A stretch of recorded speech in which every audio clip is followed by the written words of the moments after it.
ಪ್ರೀತಿಯ ಆತ್ಮೀಯ ಬಂಧುಗಳೇ, ಹೇಗಿದ್ದೀರಾ? 2026 ನೋಡುತ್ತಿದ್ದ ಹಾಗೆ 2026 ಮುಗಿದು 2027 ಬಂದೇ ಬಿಡತ್ತೆ. ನಮ್ಮ ವರ್ಷಗಳು ಒಂದು ವರ್ಷ ಮುಂದೆ ಹೋಗಿ ಆಯಸ್ಸು ಒಂದು ವರ್ಷ ಕಡಿಮೆ ಆಗತ್ತೆ. ಜೀವನದ ಪ್ರತಿಯೊಂದು ಕ್ಷಣ, ಪ್ರತಿಯೊಂದು ದಿನ ಎಷ್ಟು ವೇಗವಾಗಿ ಓಡ್ತಾ ಇರುತ್ತೆ ಅಂದರೆ ನಾವು ಅಂದ್ಕೊಳ್ಳೋದೇ ಇಲ್ಲ ನಮಗೆ ಇಷ್ಟು ವಯಸ್ಸಾಗೋಯ್ತಾ ಅಂತ ಅನ್ಸಕ್ಕೆ ಶುರುವಾಗೋಗುತ್ತೆ. ಈಗ 50 ಅಂದರೆ ಅರ್ಧ ಶತಕ 50 ದಾಟಿದ ಮೇಲೆ ಪ್ರತಿಯೊಬ್ಬ ಮನುಷ್ಯನಿಗೂ ಅನೇಕ ಆರೋಗ್ಯದ ಸಮಸ್ಯೆಗಳಾಗಿರಬಹುದು ಅಥವಾ ಏನೋ ಒಂದು ತೊಂದರೆಗಳಾಗಿರಬಹುದು ಬರೋದು ಸಹಜ. ಆಗ ನಾವೇನು ಮಾಡಬೇಕಾಗತ್ತೆ? ಅದಕ್ಕೆ ನಾವು ಮುನ್ನೆಚ್ಚರಿಕೆಯಾಗಿ ನಮ್ಮ ಆರೋಗ್ಯವನ್ನು ಕಾಪಾಡ್ಕೊಳ್ಳೋಕ್ಕೆ ಪ್ರಯತ್ನ ಮಾಡ್ತಿರ್ಬೇಕಾಗತ್ತೆ. ಆರೋಗ್ಯವೇ ಭಾಗ್ಯ, ಹೆಲ್ತ್ ಈಸ್ ವೆಲ್ತ್, ಇದು ಪ್ರತಿಯೊಬ್ಬರಿಗೂ ಗೊತ್ತಿರುವಂಥದ್ದು. ಆದರೆ ನಾವೇನು ಮಾಡ್ತೀವಿ? ಆರೋಗ್ಯದ ಕಡೆ ಜಾಸ್ತಿ ಗಮನ ಕೊಡಲ್ಲ. ನಾನು ಯಾಕೆ ಈ ಮಾತನ್ನು ಹೇಳ್ತಾ ಇದ್ದೀನಿ ಅಂದರೆ, ಎಷ್ಟೋ ಜನರು ಆರೋಗ್ಯದ ಬಗ್ಗೆ ಕಾಳಜಿನೇ ತಗೊಳ್ಳಲ್ಲ. ಹಾಗೆ ಈ ಒಂದು ಪ್ರತಿ ವರ್ಷ ನಾವೇನು ಆರೋಗ್ಯದ ಒಂದು ತಪಾಸಣೆ ಮಾಡಿಸ್ತಿರ್ತೀವಿ, ಅದನ್ನು ಮಾಡಿಸೋದೇ ಇಲ್ಲ. ಅಯ್ಯೋ, ನಾನು ಕಾಯಿಲೆ ಬಂದಾಗ ನೋಡ್ಕೊಳ್ಳೋಣ ಅಂತಾರೆ.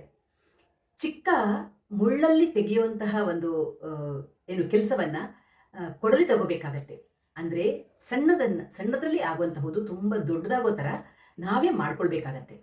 ಅದಕ್ಕೆ ಪ್ರತಿಯೊಬ್ಬರು ಆರೋಗ್ಯದ ಕಡೆ ಜಾಸ್ತಿ ಗಮನ ಕೊಟ್ಟು ಹೇಗೆ ಆರೋಗ್ಯವನ್ನು ಉತ್ತಮಪಡಿಸ್ಕೊಳ್ಳೋದು, ಹೇಗೆ ನಾವು ನಮ್ಮ ಆರೋಗ್ಯದಲ್ಲಿ ಏನೇ ಸಮಸ್ಯೆ ಇದ್ದರೂ ಅದನ್ನು ಸಮತೋಲನದಲ್ಲಿಟ್ಕೊಂಡು ಕಾಪಾಡಿಕೊಳ್ಳೋದು ಅನ್ನೋದ್ರ ಕಡೆ ಜಾಸ್ತಿ ಗಮನ ಕೊಡಬೇಕು. ಸಮಸ್ಯೆ ಪ್ರತಿಯೊಬ್ಬರಲ್ಲಿರುತ್ತೆ. ನಮ್ಮ ಜನ್ರೇಷನ್ನಲ್ಲಾದರೂ ಸ್ವಲ್ಪ ಲೇಟಾಗಿ, ಅಂದರೆ ಒಂದು 45, 50, 60 ವರ್ಷದ ಮೇಲೆ ಬರುವಂತಹ ಆರೋಗ್ಯ ಸಮಸ್ಯೆಗಳು ಈಗದ ಜನ್ರೇಷನ್ನಲ್ಲಿ 20, 25ಕ್ಕೆ ಕಾಣಿಸ್ತಾ ಇದೆ. ಈ ಎಲ್ಲ ತೊಂದರೆಗಳನ್ನು ನಾವು ಹೇಗೆ ಪರಿಹಾರ ಮಾಡ್ಕೊಳ್ಬೋದು? ಅಂದರೆ ತೊಂದರೆ ಬಂದೇ ಬರುತ್ತೆ. ಮನುಷ್ಯನಿಗೆ ಬರುತ್ತೆ, ಅದು ಮರಕ್ಕೆ ಬರುತ್ತಾ? ಇಲ್ಲ, ಮನುಷ್ಯನಿಗೆ ಬಂದೇ ಬರುತ್ತೆ. ಆರೋಗ್ಯದ ಸಮಸ್ಯೆ ಆಗಿರಬಹುದು ಅಥವಾ ಯಾವುದೇ ತೊಂದರೆ ಆಗಿರ್ಬೋದು. ಅದು ನಮ್ಮನ್ನು ಕೇಳಿ ನಿನಗೆ ಕೊಡ್ಲಾ ಈ ಕಾಯಿಲೆ, ನಿನಗೆ ಬರಲ್ಲ ಈ ಕಾಯಿಲೆ ಅಂತ ಖಂಡಿತ ಬರಲ್ಲ. ಪ್ರತಿಯೊಬ್ಬರಿಗೂ ಏನೋ ಒಂದು ಆರೋಗ್ಯದ ಸಮಸ್ಯೆ ಒಂದು ವಯಸ್ಸಿನ ನಂತರ ಬರುತ್ತೆ. ಅದನ್ನು ನಾವು ಮ್ಯಾನೇಜ್ ಮಾಡೋದನ್ನು ಕಲ್ತ್ಕೋಬೇಕು. ಮೊದಲನೇದಾಗಿ ನಮ್ಮ ಮನಸ್ಸು ಶುದ್ಧವಾಗಿರಬೇಕು. ಹಾಗೆ ನಾವು ಮಾಡೋ ಕೆಲಸ ಉತ್ತಮ ರೀತಿಯಲ್ಲಿ ಇರಬೇಕು.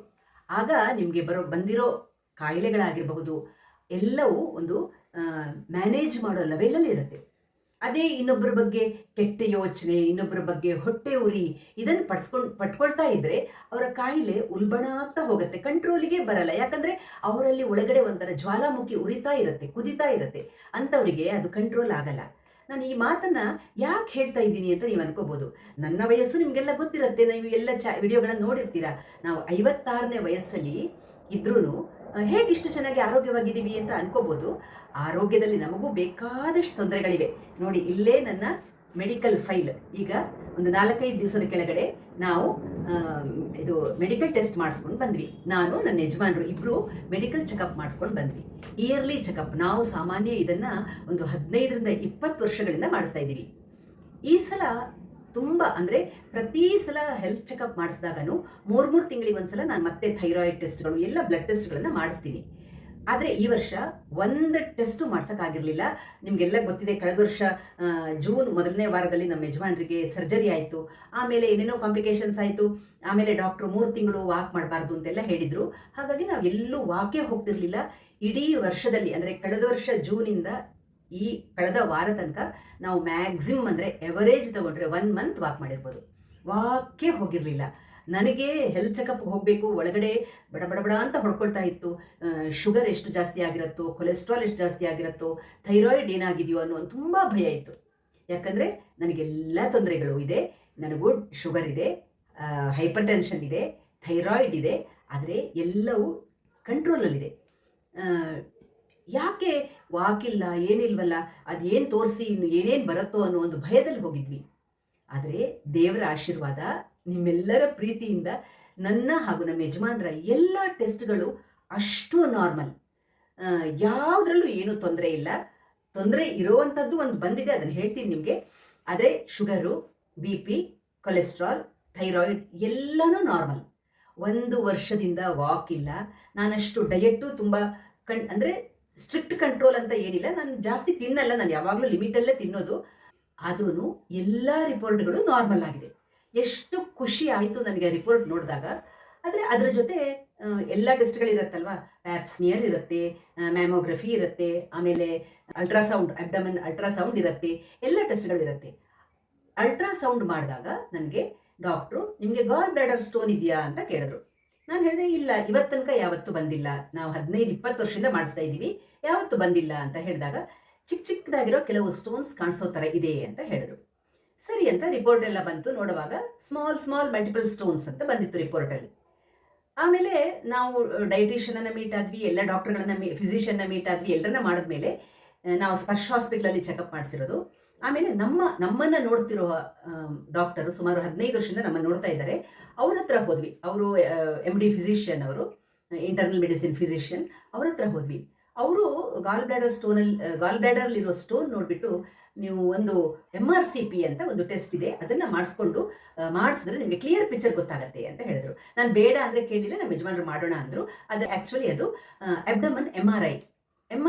ಆ MRIಯ ಕಷ್ಟ ಏನನ್ನೋದು ನನಗೆ ತುಂಬ ಗೊತ್ತಾಯಿತು. ಯಾಕಂದರೆ ಪಾಪ ನನ್ನ ಮಗ ಸುಶಾಂತ್ 6 ತಿಂಗಳಿಗೊಂದ್ಸಲ, ವರ್ಷಕ್ಕೊಂದ್ಸಲ ಅದೆಷ್ಟು ವರ್ಷದಿಂದ ಮಾಡಿಸ್ಕೊತಾ ಇದ್ದಾನೆ. ಎಷ್ಟು ಕಷ್ಟ ಇದೆ ಅವನಿಗೆ ಗೊತ್ತಾಗಲ್ಲ, ಆದರೂ ಒಂದು ಪಾಪ ಕಷ್ಟಪಟ್ಟು ಮಾಡಿಸ್ಕೊತಾ ಇದ್ದಾನೆ. ನನಗೆ ಅದರ ಕಷ್ಟದ ಅರಿವಾಯಿತು. ಅದು ಮಾಡಿಸಿದಾಗ ನನಗೆ ಮಾಡಿಸ್ಕೊಳಕ್ಕೆ ಹೋದ್ವಿ. ತುಂಬ ಭಯ ಆಯಿತು ನನಗೆ, ಯಾಕಂದರೆ ಇನ್ನೇನು ಬರುತ್ತಪ್ಪ ಸರ್ಜರಿ ಗಿರ್ಜರಿ ಅಂದರೆ ನಮಗೆ ಸುಶಾಂತ್ ಅಂದ್ಬಿಟ್ಟು ಹೇಗಾಗತ್ತೆ, ಹೇಗೆ ಮಾಡಿಸ್ಕೊಳ್ಳೋದು ಅನ್ನೋ ತುಂಬ ಯೋಚನೆಗಳು ಬಂದಿತ್ತು ತಲೆಯಲ್ಲಿ. ಆದರೆ ಭಗವಂತನ ಕೃಪೆ, ಎಲ್ಲರ ರಾಯರ ಕೃಪೆಯಿಂದ MRI ಸ್ಕ್ಯಾನಿಂಗಲ್ಲೂ ನಂದು ಗಾಲ್ ಬ್ಲಾಡರಲ್ಲಿ ಒಂದು ವೆರಿ ಮೈನ್ಯೂಟ್ ಸ್ಟೋನ್ ಇದೆ, ಆದರೆ ತೊಂದರೆ ಕೊಡಲ್ಲ. ಅದ್ರ ಜೊತೆ ಸ್ಲಡ್ಜ್ ಅಂದರೆ ಕೆಸರು ಥರ ಇದೆ.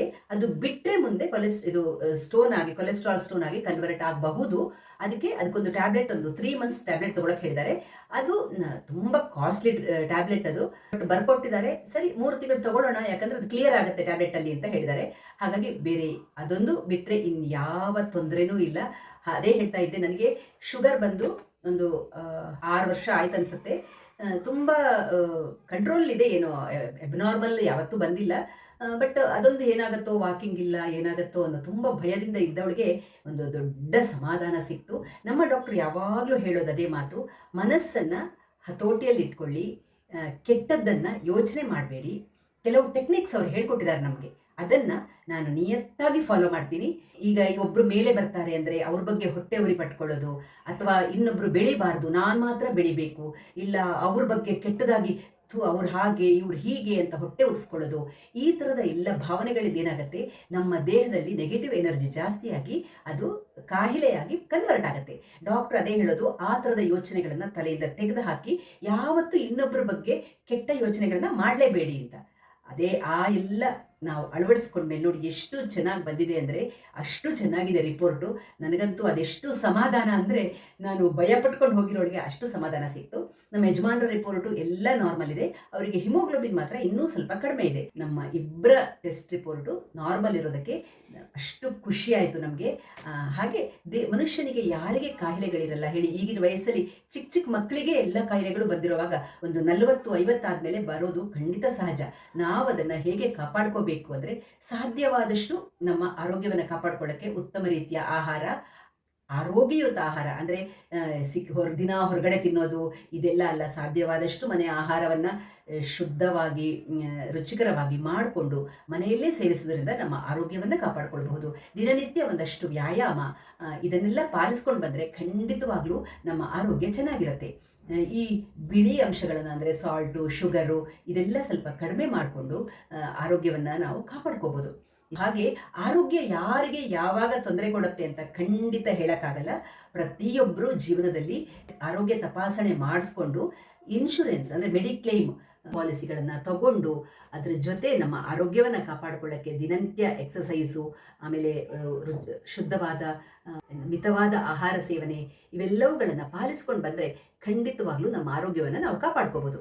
ಈಗ ಎಲ್ಲ ನೀವು ನೋಡಿ, ಈಗದ ಯಂಗ್ ಜನರೇಷನ್ಸ್ ಮನೆಯಲ್ಲಿ ಸರಿಯಾಗಿ ಅಡುಗೆ ಮಾಡಲ್ಲ, ದಿನ ಹೊರಗಡೆ ಫುಡ್ಡು, ಎಷ್ಟು ಅದರಲ್ಲಿ ಏನೇನು ಹಾಕಿರ್ತಾರೆ ಅನ್ನೋದು ಗೊತ್ತಿರಲ್ಲ, ಏನೂ ಗೊತ್ತಿಲ್ಲ. ಈಗ ನಮ್ಮನೆಯಲ್ಲಿ ನಾವು ಶುದ್ಧವಾಗಿ, ಅದು ನನ್ನ ಮಗ ಸುಶಾಂತ್ಗೆ ಆರೋಗ್ಯದ ಸಮಸ್ಯೆ ಇರೋ ಕಾರಣ ತುಂಬ ಪ್ರತಿಯೊಂದು ಇನ್ನು ಯೋಚನೆ ಮಾಡಿ ಅಷ್ಟು ಆರೋಗ್ಯಕ್ಕೆ ತುಂಬ ಸಹಾಯ ಆಗುವ ರೀತಿಯಲ್ಲೇ ಮಾಡ್ತೀವಿ. ಎಣ್ಣೆ ಜಾಸ್ತಿ ಬಳಸೋದಾಗಲಿ, ಅಥವಾ ಸ್ವಲ್ಪ ಸಿಹಿ ಪ್ರಿಯ ಅವನು, ಆದರೆ ಅದು ಅವನಿಗೆ ಶುಗರ್ ಯಾವುದಿಲ್ಲ ಕಾರಣ ಸ್ವಲ್ಪ ಸಿಹಿ ತಿಂತಾನೆ, ಅದು ಮಾಡ್ತೀವಿ. ಆದರೆ ನಾನು ಅದನ್ನು ಸಿಹಿಯನ್ನು ನಾನು ಇಷ್ಟಪಡೋದು ಇಲ್ಲ, ತಿನ್ನೋದು ಇಲ್ಲ.